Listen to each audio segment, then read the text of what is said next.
pouvons tous faire vibrer notre vie personnelle et professionnelle au rythme de notre cœur et de notre être véritable.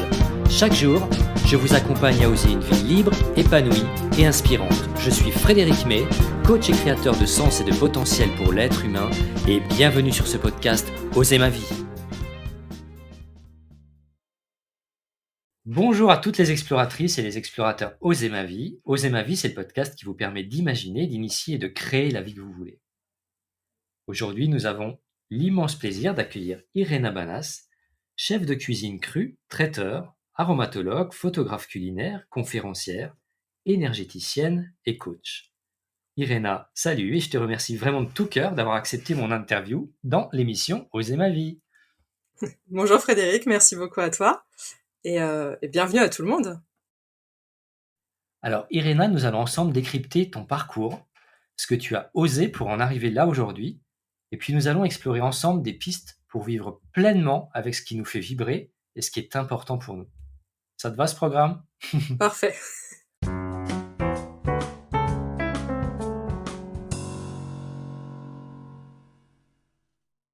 J'ai vu sur Facebook que tu étais né en 1913. Tu as donc 109 ans, alors félicitations, tu ne les fais pas du tout. Merci. L'alimentation crue, ça conserve. Ben, je vois ça, c'est pour ça que tu es là aujourd'hui. Alors Irena, tu as 32 ans, c'est ça ? 33, oui. Ok. Presque. Et comme je l'ai précisé, tu es chef de cuisine spécialisé en alimentation vivante et végétale. En fait, tu nous réconcilies avec la cuisine des fruits et légumes, que tu amènes à la portée de tous et que tu rends simple et gourmande. Tu as à cœur de transmettre à tous une autre façon de manger au travers de tes stages, de ton activité de traiteur, de tes conférences, de tes offres de coaching en alimentation vivante, de tes livres aussi. Tu as d'ailleurs écrit 3 livres, c'est bien ça ? Oui, il y en a d'autres qui sont en cours qui vont sortir Génial. très prochainement, ouais. Alors, dont le best-seller, moi j'ai noté le livre qui s'appelle Cuisine crue et qui nous présente 40 recettes simples, gourmandes et saines autour de l'alimentation crue. Et j'aime beaucoup ta devise, nourrir les gens, c'est nourrir l'âme. Et c'est pour tout cela que tu es ici aujourd'hui, Irena. Mais Irena, qui es-tu vraiment ? Déjà, tout ce que tu as dit, c'est vraiment ça. Ça me parle. Qui je suis je suis Irena. Je suis une femme courageuse, une femme entreprenante, audacieuse, curieuse, qui aime repousser les limites et apprendre. J'ai vraiment soif d'apprendre en permanence. Et ce monde est infini à mes yeux. Je pense qu'on n'a jamais fini de l'explorer. Et c'est ce que je fais à travers toutes mes activités, à travers toutes les cordes que j'ai à mon arc. Et c'est un vrai bonheur au quotidien. Génial. Est-ce que j'ai cité toutes les cordes que tu as à ton arc ou j'en ai oublié ? En fait, je suis aussi alors c'est en cours, mais je suis aussi naturopathe animalière. Ok. Puisque j'ai en prévision de coécrire un livre avec une expert comportementaliste pour les chats. Et pour moi, c'était une évidence que je voulais me former un peu plus pour ce projet, sachant que moi, c'est simplement la partie petites astuces, donc c'est vraiment une annexe, un bonus, et c'est surtout la partie photographie. Donc moi, je m'occuperai. Donc ce livre sortira en septembre, donc c'est vrai que voilà, j'avais envie d'apprendre, c'était un prétexte peut-être aussi pour apprendre de nouvelles choses. Et puis tout simplement parce que j'ai 4 animaux à la maison, donc c'était aussi une évidence de pouvoir cohabiter encore mieux avec eux.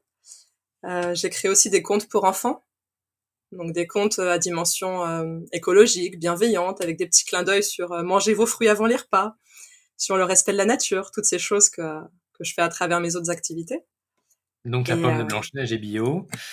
Exactement. Peut-être pas L'ogre aussi du petit rouge. chaperon rouge mange végétal et cru.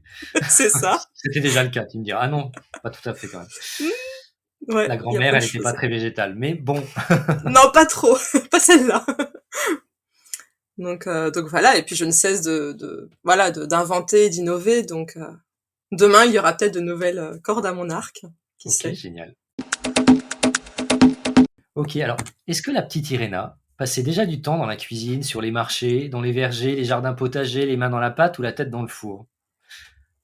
Alors, c'est très très drôle parce que quand j'étais enfant, je n'aimais pas cuisiner du tout.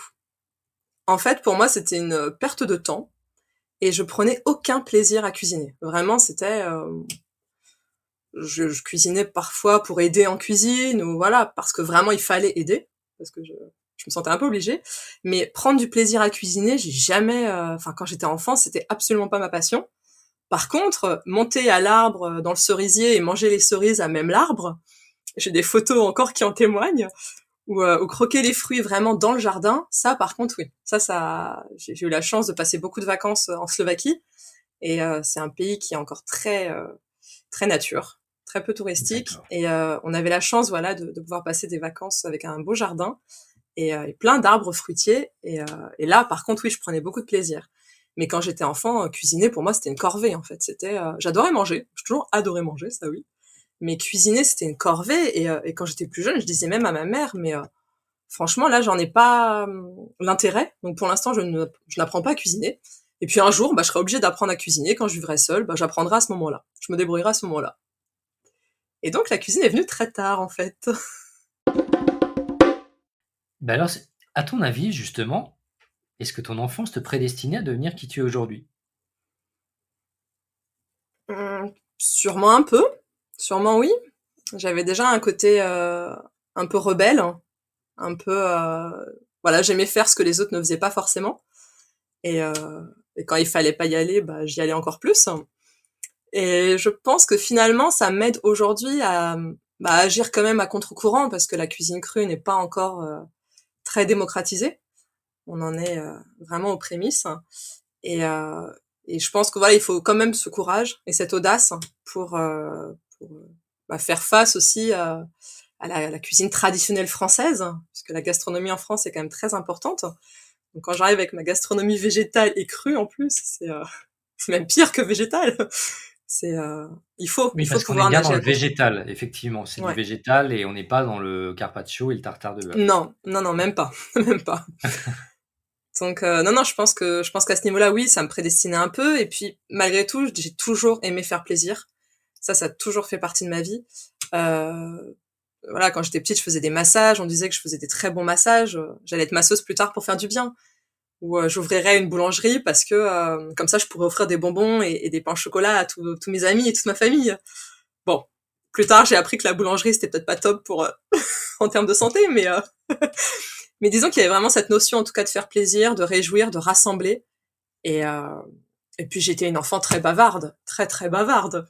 Et ça m'aide dans mon métier, parce que quand je fais des conférences ou que je coach des personnes en alimentation ou en loi de l'attraction, c'est vrai que le fait de parler, d'accompagner les gens, c'est il faut pouvoir suivre le rythme. Et ça, il n'y a pas de souci pour l'instant. Ok, ben génial. Ben c'est vrai que c'est savoir communiquer, c'est toujours un plus.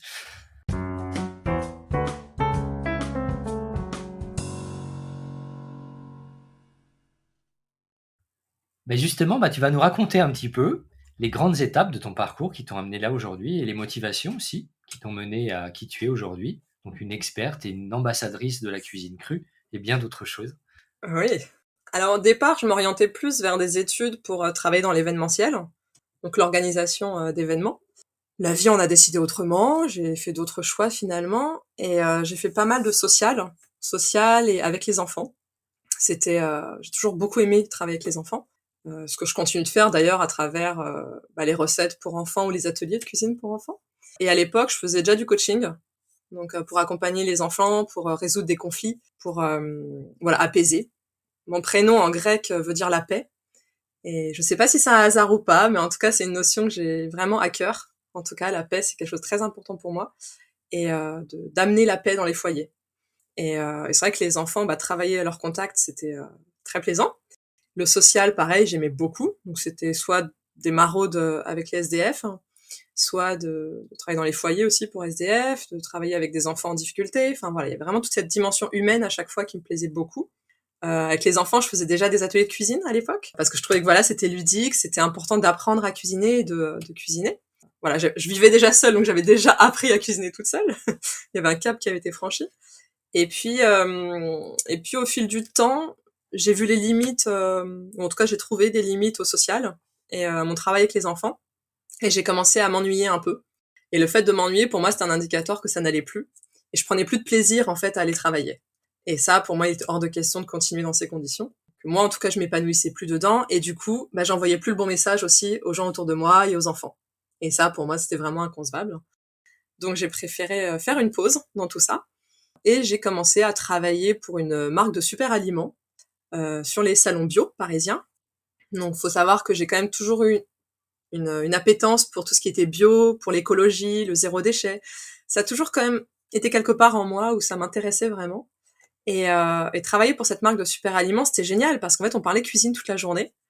Donc moi, de mon côté, je me suis pas mal formée aussi une sorte de naturopathie, on peut dire ça comme ça. Puis avec les retours des clients qu'on avait toute la journée, c'était génial en fait de voir comment les gens se soignaient grâce à la cuisine. Parce qu'on avait énormément de retours clientèle qui nous disaient qu'ils allaient mieux, qu'ils avaient résolu leurs problèmes de santé, leurs problèmes émotionnels aussi, les sautes d'humeur, enfin vraiment beaucoup de choses soignées grâce à l'alimentation.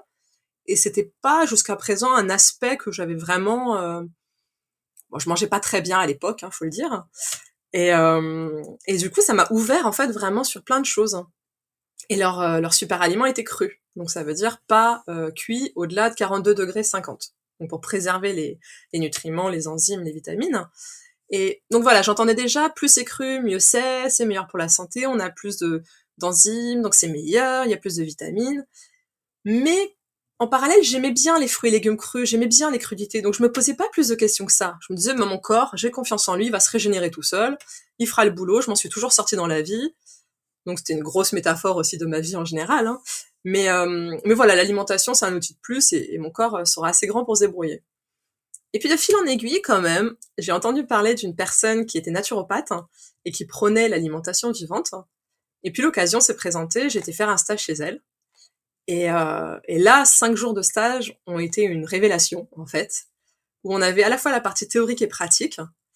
Et la pratique m'a montré qu'en fait, il y avait plein de choses à créer et à inventer, qu'on n'avait pas encore inventées en cru.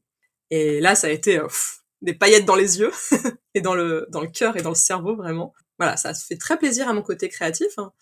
Et puis, il y avait un côté santé indéniable, où cette personne expliquait, en fait, tout simplement, en fait, par A plus B, pourquoi manger des pâtes, du pain, tous les produits transformés, raffinés, les féculents, ça pouvait alourdir le corps, aussi bien émotionnellement que physiquement, et qu'il pouvait y avoir des conséquences derrière.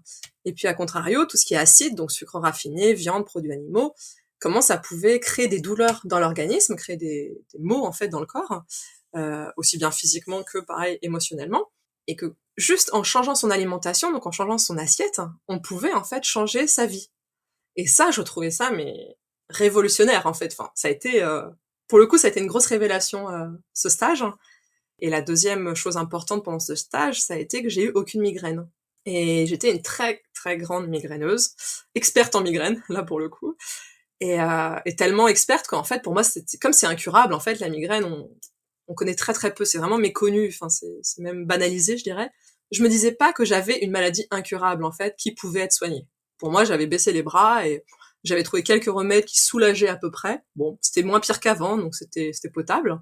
Et là, 5 jours de cuisine crue et je n'ai aucune migraine.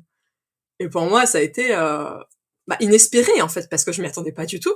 Et un peu une renaissance en même temps de me dire, mais waouh, s'il y a 5 jours comme ça que je passe sans douleur, est-ce que le reste de ma vie peut se passer sans douleur? Et suite à ce stage, ça a été une évidence que je devais plonger dans ce chemin-là et transmettre à mon tour. Avoir l'information, c'est bien, mais la transmettre, c'est tellement mieux. C'est tellement plus généreux et joyeux. Alors, quels ont été les moments importants de ta vie où tu t'es dit justement j'ose faire de ma passion un métier? Tu as eu la révélation, mais à quel moment t'as basculé et tu t'es dit maintenant j'y vais, quoi? C'est une très bonne question. Je suis pas sûre d'avoir vraiment une réponse, en fait, à proprement parler. C'est-à-dire que sur le coup, en fait, c'était tellement une évidence que je me suis pas posé de questions. Quand j'ai envie, en fait, je me pose pas de questions, j'y vais. Là, c'était tellement une évidence que je devais faire ça, en fait, que je me suis pas posé de questions. J'ai tout de suite cherché une formation en cuisine crue. Comme par hasard, quelqu'un m'a parlé d'une formation en cuisine crue. J'ai pu m'inscrire tout de suite. J'ai fait en sorte, voilà, de pouvoir m'inscrire tout de suite. J'ai mis tous les moyens que j'ai pu. Après, je crois beaucoup alors, pourquoi je fais du coaching loi d'attraction? C'est parce que c'est quelque chose, voilà, qui me touche énormément. Et dans ma vie, je pense que je l'ai très souvent vécu et je l'ai très souvent vu, surtout. J'avais à peine fini ma formation de chef de cuisine crue que déjà, quelqu'un me contactait pour faire un service traiteur. Alors que moi, j'avais pas du tout envisagé d'aller jusque-là. Enfin, j'envisageais rien, en fait. Juste, je faisais ma formation pour apprendre, à la base. Parce que j'aime apprendre. Et quand j'ai fait ce service traiteur, qui était un gros service traiteur en plus, parce qu'il y avait comme 70 personnes, il fallait faire... donc c'était pour une marque berbère, donc franco-berbère, donc il fallait faire du couscous cru, il fallait faire plein de mets franco-marocains. Et sur le coup, je me suis... Voilà, j'ai créé, j'ai inventé, j'ai fait de mon mieux. Tout s'est très bien passé. Et à la fin, je me suis surprise, en fait, à me dire, mais alors, je cuisine pour les autres ils aiment, et en plus, je suis payée. C'est génial! C'est magnifique, en fait. Et je veux faire ça tout le temps, enfin, je veux recommencer. Voilà, c'est en fait en faisant que j'ai découvert ce que j'aimais faire. Effectivement, Oui. quand on est sur son chemin, il y a les portes qui s'ouvrent naturellement. C'est ça qui est merveilleux. Et puis sans le savoir, tu vois, je faisais déjà un petit peu ça, mais c'est après coup que je m'en suis rendu compte, parce que j'aimais déjà recevoir, organiser des soirées, créer des événements, j'adorais ça. Et à chaque fois, mon but, c'était de créer des nouvelles recettes. Et au début, je tenais même un carnet pour noter les recettes que j'avais fait à mes invités, pour savoir et être sûr que les invités ne mangeraient pas 2 fois la même chose. Parce que mon but, c'était mon envie et puis mon kiff, clairement, c'était d'inventer des recettes. Donc finalement, Excellent. quand je suis passée en cru, mes amis étaient pas si choqués que ça, parce que ils savaient qu'à chaque fois, ça allait être quelque chose d'original. Donc bon, cru, vegan, pourquoi pas, hein. C'est quelque chose de nouveau, en fait, c'est juste ça. Et alors, est-ce que tu as rencontré des peurs? Alors, tu me disais, effectivement, quand il y a beaucoup de peurs, il faut y aller parce que ça doit être génial derrière. Est-ce que tu en as vraiment rencontré des peurs, des appréhensions sur ton chemin? Oh oui, oui, bien sûr. Explique-nous un peu. La peur fait partie intégrante de ma vie. Je suis une grande stressée, malgré tout. L'alimentation m'a aidée à gérer ça, mais ça reste quand même une partie de moi. Et les peurs, oui, bien sûr, j'en ai. Il y avait la peur de pas être légitime, évidemment. La peur de pas faire assez, de pas faire assez bien, que les gens n'aient pas assez à manger, que ce soit pas assez bon, que des gens n'aiment pas. Alors qu'en fait, on peut jamais plaire à tout le monde. On le sait intellectuellement, mais dans la matière, on veut plaire à tout le monde. Donc oui, des peurs, j'en avais des dizaines. Je me rappelle, au tout début, je venais juste d'être formée à la cuisine crue, et je voulais déjà écrire des livres, parce que j'ai toujours une passion pour les livres, et j'ai toujours rêvé d'écrire des livres. Je savais pas de quoi, mais je voulais écrire des livres. Mais la plupart des gens autour de moi, j'ai plein d'amis qui me disaient, mais Irena, c'est pas possible, tu peux pas en fait écrire de livres, t'es à peine diplômée en fait. Enfin, il y a des gens qui sont tellement là depuis longtemps, qui étaient là avant toi. C'est à eux d'écrire les livres, c'est pas à toi, toute jeune, fraîchement arrivée dans la cuisine crue. Qu'est-ce que tu vas nous apprendre? Et c'est vrai que ça fait mal, clairement. Et en même temps, je pense que si j'ai attiré ça à moi, c'est que moi-même j'avais ces peurs en moi. Est-ce que je suis légitime à écrire un livre de recettes? Qu'est-ce que je vais apprendre? Qu'est-ce que je vais transmettre aux gens? Il y a déjà plein de choses sur Internet, il y a déjà plein de personnes qui font ça depuis des années. Et moi, j'arrive parce que je fais, du jour au lendemain, je me réveille, je vais faire de la cuisine crue, ça y est, je vais avoir du monde autour de moi. Donc oui, c'est sûr que ça a été très challengeant de surmonter ça. Et des peurs, bien sûr, j'en ai eu plein. C'était la peur de pas être aimée, tout simplement. Que ce que je fasse, les gens, ça les intéresse pas. Les premières conférences que j'ai fait quand j'avais voilà des 30, 40 personnes devant moi, forcément, il y a la peur de pas faire assez bien, d'être mal reconnu ou de dire des bêtises aussi tout simplement et d'induire en erreur les gens parce qu'on parle quand même de santé, donc c'est quand même un sujet qui est important, qui peut être sensible. Et aller confronter les gens comme ça et leur dire bah finalement ton steak frites c'est pas top pour la santé, ça peut faire peur. Ça m'a fait peur en tout cas moi. J'ai lu quelque part, je sais plus où, sur ton site internet, je pense que c'est pas parce que tu faisais de la cuisine crue que tu ne mangeais pas des frites. J'ai lu ça ou pas? C'est possible. Je ne m'interdis rien en tout cas. Ouais. Mais tu manges de la viande? Non. Non. Les produits, enfin les animaux morts, on va Oui, dire oui, ça comme OK. ça, j'en mange plus. Pour des raisons éthiques surtout. Mmh. Enfin même Bien principalement. sûr. Pour des raisons éthiques, j'ai arrêté. Et même le cuit transformé, c'est quand même extrêmement rare. Enfin, ça reste Mmh. épisodique. Les frites, ça fait très longtemps que j'en ai pas mangé en fait. Et alors, est-ce que certaines personnes ont eu une influence dans tes choix? Oh oui, sûrement, sûrement. Est-ce que tu as eu des mentors, des personnes qui ont vraiment été importantes dans ce parcours de vie professionnelle? Bah, je dirais que ma maman déjà. Mmh. Euh, je me suis inspirée, ouais, beaucoup de ma maman en fait, parce que pour moi c'est une femme très courageuse, qui a navigué souvent à contre-courant, qui s'est battue beaucoup pour sa survie, pour ses filles. Et je pense que cette audace, malgré toutes les difficultés qu'elle a pu rencontrer dans sa vie, malgré tous les moments bas qu'elle a pu connaître, elle a toujours su se relever. Elle a toujours réussi à se relever et malgré toutes les choses qui ont pu se passer, cool ou un peu moins cool, elle nous a toujours montré qu'elle nous aimait. Et je pense que c'est ça qui a ancré, en moi des germes très solides, de bonheur et de force. Parce que ça m'a montré, en fait, que quand il y a de l'amour, c'est vrai qu'on peut surmonter quand même beaucoup de choses. Et quand on le veut, on le peut. Et puis elle avait un côté rebelle, elle aussi, à envoyer paître les gens qu'elle ne voulait pas autour d'elle. Et je pense que ce côté-là, bah, aussi m'a aidé à oser justement faire des choses où non, j'ai pas attendu d'être une experte dans mon domaine pour agir. Mais en agissant, je suis devenue experte dans mon domaine. Ok, génial. Très bon enseignement. Ma maman. Alors, est-ce qu'à un moment, tu t'es dit, je n'y arriverai jamais au risque de tout abandonner? Il y a eu une période, en plein confinement, où alors je sais pas si je dirais pas que j'y arriverai jamais, parce que j'ai toujours su que si vraiment je voulais, je m'en donnerais les moyens. Mais à un moment donné, pendant le confinement, le fait de plus voir de stagiaires, le fait de plus voir de présentiel, de voir tous les services traiteurs annulés, d'avoir des super contrats et puis paf, ils disparaissent parce que on ne peut pas le faire. À ce moment-là, je me suis demandé, mais est-ce que je vais pas changer de métier en fait? Parce que écrire des livres, c'est génial. J'ai profité du confinement du coup pour écrire deux, trois livres. Donc ça, c'est génial. Mais mais moi, j'ai besoin de présentiel. Je suis pas faite pour faire enfin des ateliers via Zoom, tout ça, ça m'a pas intéressé. Il y en a plein qui ont saisi le créneau du confinement et c'est très bien. Et il en faut. Mais je sais que moi, voilà, je peine à faire des vidéos comme ça. C'est pas du tout mon truc. Et à ce moment-là, je me suis dit, mais si moi je suis pas capable en fait de faire des vidéos, si ça me plaît pas en fait, tout simplement, est-ce que c'est pas mieux que je change de métier? Et si je change de métier, qu'est-ce que je ferais? Bonne question. Mais à ce moment-là, c'est vrai que bon, il y a eu des semaines de, j'ai plus envie de cuisiner, je cuisinais plus du tout d'ailleurs, et, euh, et tant pis pour la cuisine quoi. Est-ce que sur ton chemin, il y a des gens qui t'ont empêché, ou qui t'ont mis des bâtons dans les roues, ou qui ont tenté de te décourager? Oh oui, oui, alors largement.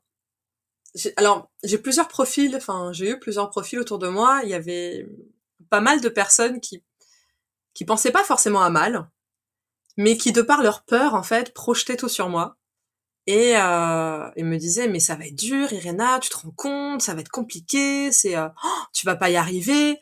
Mais c'était presque pour me protéger en fait dans leur façon de s'exprimer. Bon, moi je le vivais très très mal à ce moment-là parce qu'évidemment c'est des personnes bah qui comptaient pour moi en fait, donc forcément voilà, pour moi c'était dur. Mais même si je savais que c'était des projections, ça venait quand même titiller quelque chose en moi. Donc c'est vrai que j'ai eu pas mal de personnes comme ça autour de moi qui bah, arrête de rêver trop grand en fait. Clairement c'est ça qu'on me disait. C'était Irena, redescends les pieds sur terre et sois ancrée, arrête de rêvasser, arrête d'imaginer un monde de paix et d'amour, enfin c'est le monde des bisounours, c'est ridicule. Et enfant, je sais que souvent je m'insurgeais quand je voyais dans les nouvelles la guerre, toutes les horreurs de ce monde qu'il pouvait y avoir. Et des fois, je me mettais à pleurer devant les nouvelles parce que pour moi, c'était inconcevable en fait de tolérer ça et de banaliser ça à la télé. Et on me disait, mais Irena, c'est le monde, c'est normal. Et comment ça peut être normal en fait? Non, c'est pas normal. Et j'ai eu beaucoup de gens comme ça autour de moi qui voulaient rendre normal, qui voulaient banaliser en fait ce qu'il y avait autour. Mais à contrario, quand moi j'avais des projets remplis d'espoir en fait, hein, on me disait mais non, arrête de rêver, c'est pas possible. Donc j'ai eu pas mal de gens comme ça, depuis très jeune d'ailleurs, autour de moi. C'est peut-être de là que j'ai pris aussi de la force pour aller à contre-courant justement. Et puis j'ai eu d'autres personnes qui étaient clairement malsaines et je me suis laissée manipuler dans ma vie par certaines personnes qui voilà sur le coup qui m'ont bien anéanti. Ça a été dur de se relever, mais je l'ai Ok, fait, je suis là. d'accord. Faut bien croire à ton rêve, donc tu y as cru, c'est super, continue surtout. Oh oui. Et à 33 ans, est-ce que tu pourrais nous partager la réussite dont tu es la plus fière?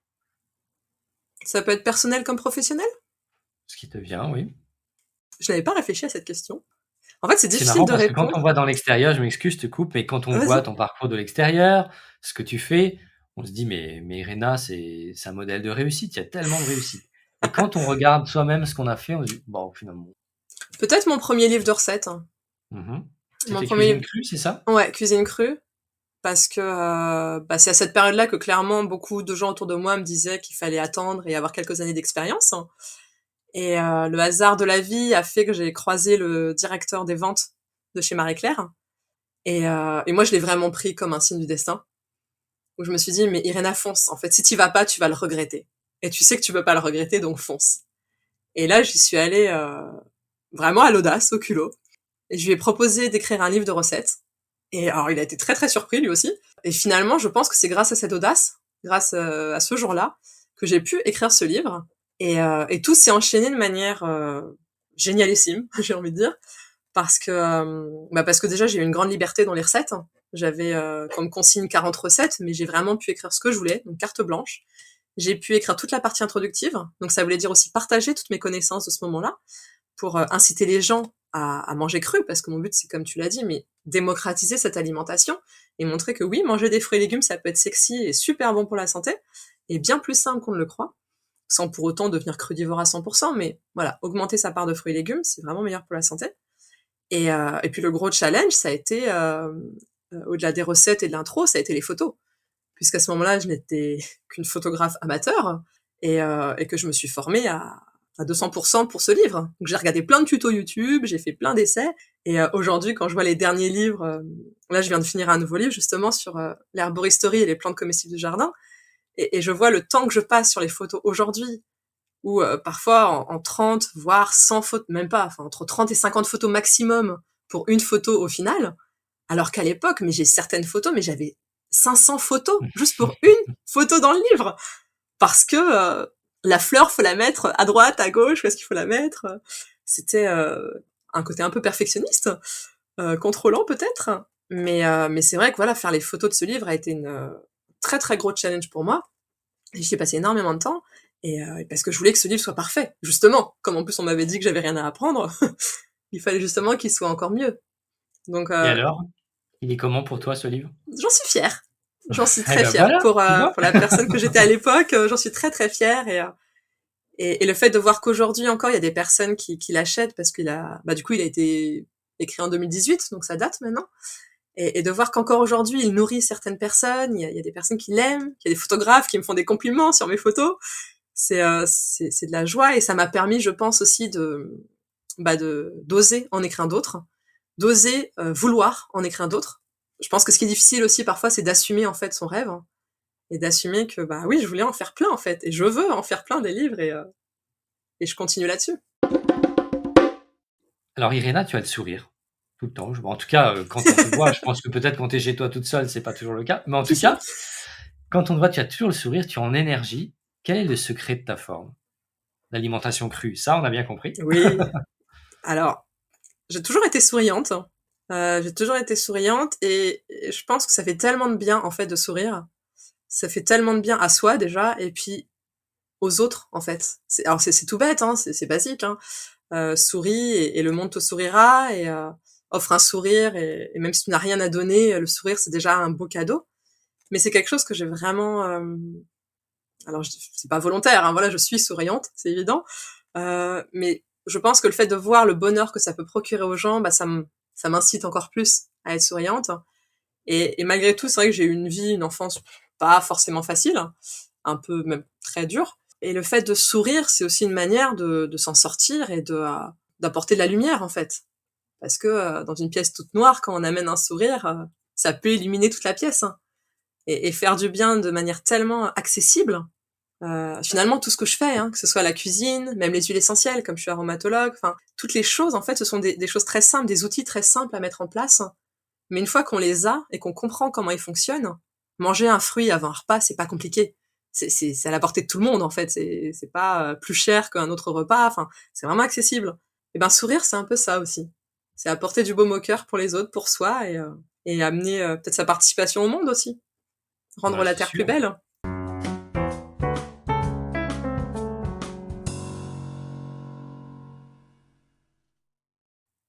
Alors moi, je vais te demander quelque chose maintenant pour Oui, ma gouverne personnelle. oui. Est-ce que tu pourrais nous donner, avec ta vision et tes mots, les règles de base d'une alimentation quotidienne idéale, une alimentation qui nous apporte équilibre, énergie et vitalité? Avec grand plaisir. Alors la première chose, déjà, c'est ne pas se forcer à manger. C'est-à-dire que si on n'a pas faim, il faut pas manger. J'entends beaucoup, de personnes qui se forcent au petit déjeuner parce qu'il faut manger pour avoir de l'énergie ou qui se forcent à manger. Ça, je suis absolument contre. Donc vraiment ne jamais se forcer. Si le corps n'a pas faim, c'est qu'il est en train de travailler, c'est qu'il est en train de se détoxiner, c'est qu'il y a d'autres choses mises en place. Mais voilà, de base, on se laissera pas mourir de faim, comme ça. Donc ça, c'est la première règle. La deuxième, c'est de toujours commencer par un fruit cru. Peu importe le fruit, peu importe la quantité, mais un fruit cru qu'on aime. Ça, c'est que ce soit avant un Snickers au goûter ou avant une pizza le soir, vraiment toujours le fruit cru en premier parce qu'on va beaucoup mieux le digérer et que ça apportera bien plus de vitalité au corps. Donc ça, c'est l'autre raison. Ensuite, je dirais de manger avec plaisir, avec envie. Je préfère quelqu'un qui mange une pizza aux légumes ou 4 fromages plutôt que quelqu'un qui va boire son jus de céleri parce que c'est bon pour la santé, mais qu'il se force, qu'il déteste ça et qu'il est tout stressé en le buvant. Clairement. Le jus de céleri, d'un point de vue nutritionnel, sera plus intéressant évidemment, mais si on est contracté et qu'on n'est pas bien, le stress c'est la pire des choses. Donc vraiment manger avec plaisir, avec envie, ça c'est plus important que tout. Ensuite, augmenter la part de cru, déjà. C'est-à-dire le fruit, d'accord, mais après les légumes. Donc des légumes crus comme on aime, des algues, des graines germées, des oléagineux, des amandes, noisettes, etc. Augmenter la part de cru. Et si on a encore faim, ce qui n'est pas forcément le cas, mais si on a vraiment encore faim après tout ça, manger la part de cuit qu'on a envie. Mais seulement en dernier. Parce que, pareil, je suis pas pour la frustration. Pour moi, la frustration, ça crée un effet rebond dans le cerveau et même émotionnellement, enfin, c'est vraiment ce que je déconseille. Donc, rajouter du cru sera beaucoup plus bénéfique à nous, à notre santé, à notre assiette, hein, plutôt que de se frustrer et de se priver de ce qu'on avait envie de manger après. Après, évidemment, je conseillerais de diminuer la part de viande quand même. Viande, produits animaux, produits transformés, raffinés, le sucre blanc, le sel raffiné. Tous ces produits-là qui, de base, étaient pas mauvais, mais ont tellement été transformés, le gluten, pareil. Le blé, c'est pas une mauvaise céréale. Mais ce qu'on en a fait et comment on l'a transformé, ça, c'est devenu mauvais, bien sûr. C'est comme ça qu'il y a des personnes intolérantes au gluten qui mangent des blés anciens et qui s'en portent très bien. Parce que ce sont les transformations, en fait, le problème. Donc vraiment, manger le plus brut possible, finalement. Et, euh, et avec plaisir, bien sûr. Avec joie. Et alors, qu'est-ce que je peux mettre dans mon assiette quotidienne, justement? Comment je vais la composer, mon assiette, dans la journée? Admettons qu'il y ait qu'une assiette dans la journée, qu'on va Ouais. répartir. Alors, Qu'est-ce que je vais y mettre pour avoir une alimentation équilibrée, sans carence? alors faut savoir, alors c'est ça que j'aime beaucoup aussi dans le cru, c'est que le corps, intuitivement, en fait, en produit brut, il sait ce dont il a besoin.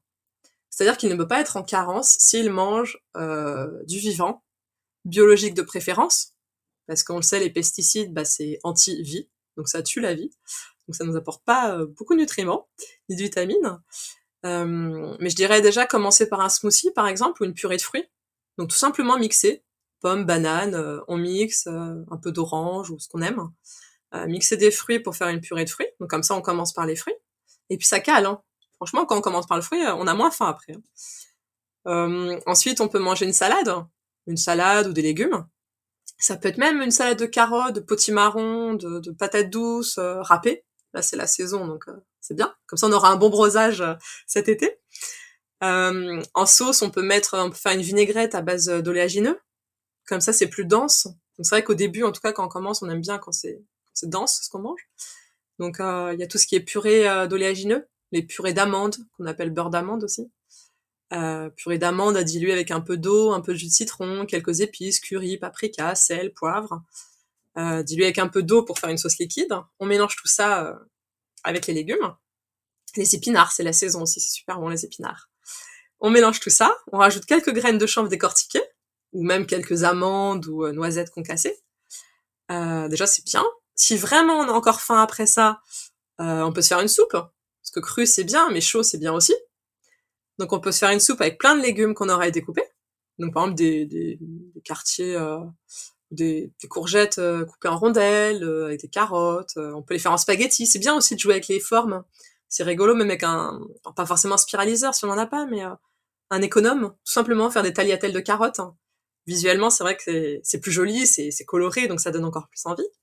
On met tous ces légumes, on rajoute un peu de sauce soja, donc du tamari, c'est de la sauce soja fermentée, sauce asiatique qu'on dit souvent.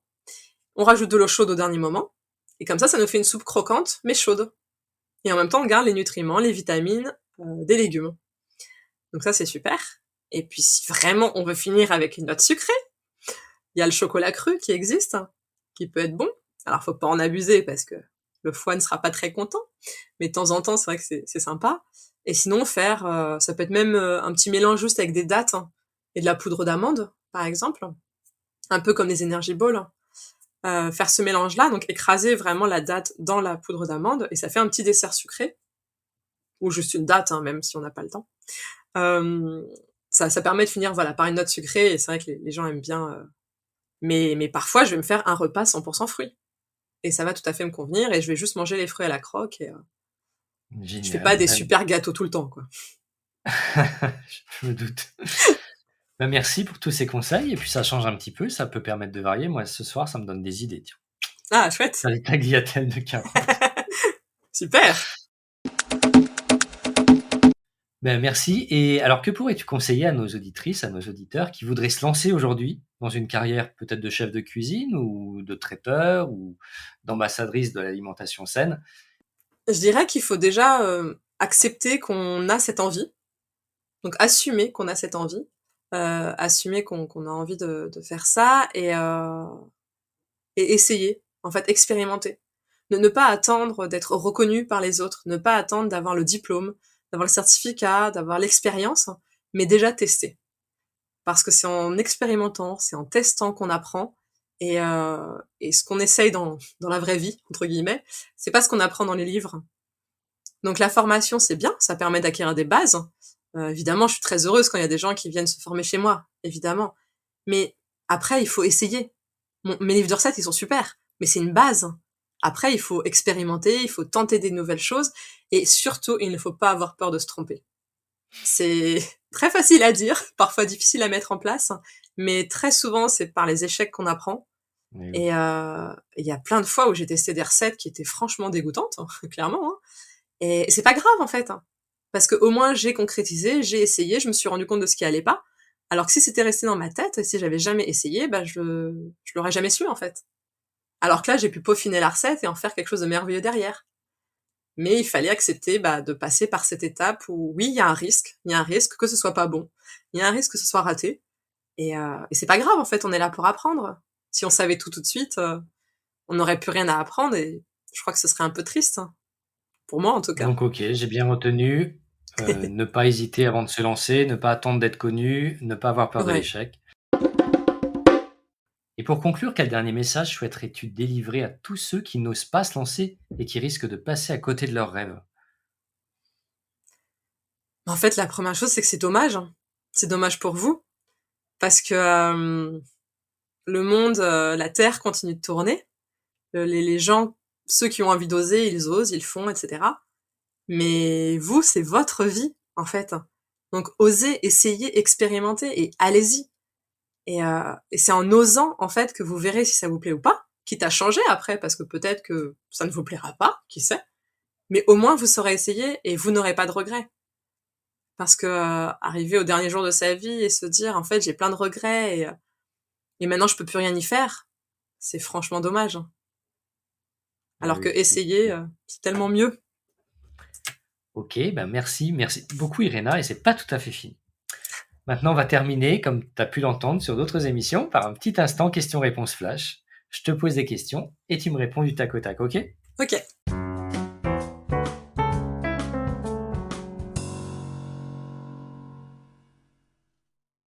Alors, le Vas-y. souvenir d'une bonne odeur de ta jeunesse.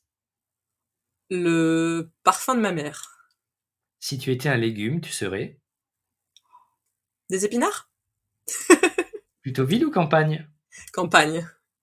Plutôt sucré ou salé? Sucré et salé? Salé, on va dire, salé. Une qualité que tu sais voir chez toi? Souriante? Plutôt Vivaldi ou les Beatles? Ah, Vivaldi. Plutôt fromage ou dessert? Dessert. Si tu étais une émotion, tu serais La joie. l'objet dont tu ne peux pas te séparer. Un carnet. Ton petit plat préféré? Une salade de fruits. Champagne ou Perrier-Rondelle? Kéfir?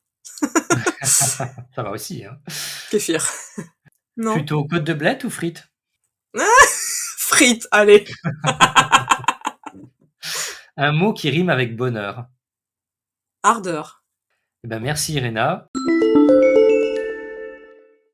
Et je te poserai encore une toute dernière question. Quels sont tes projets pour cette année?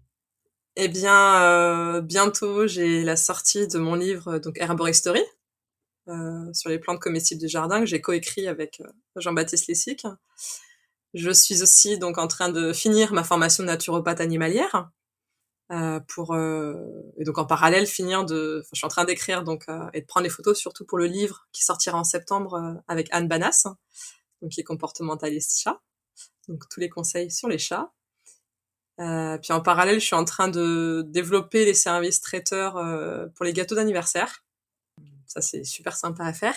Et puis, j'aimerais bien écrire un livre sur le chanvre. C'est une plante que j'aime beaucoup en cuisine. Et j'aimerais beaucoup de pouvoir l'écrire directement en anglais et en français.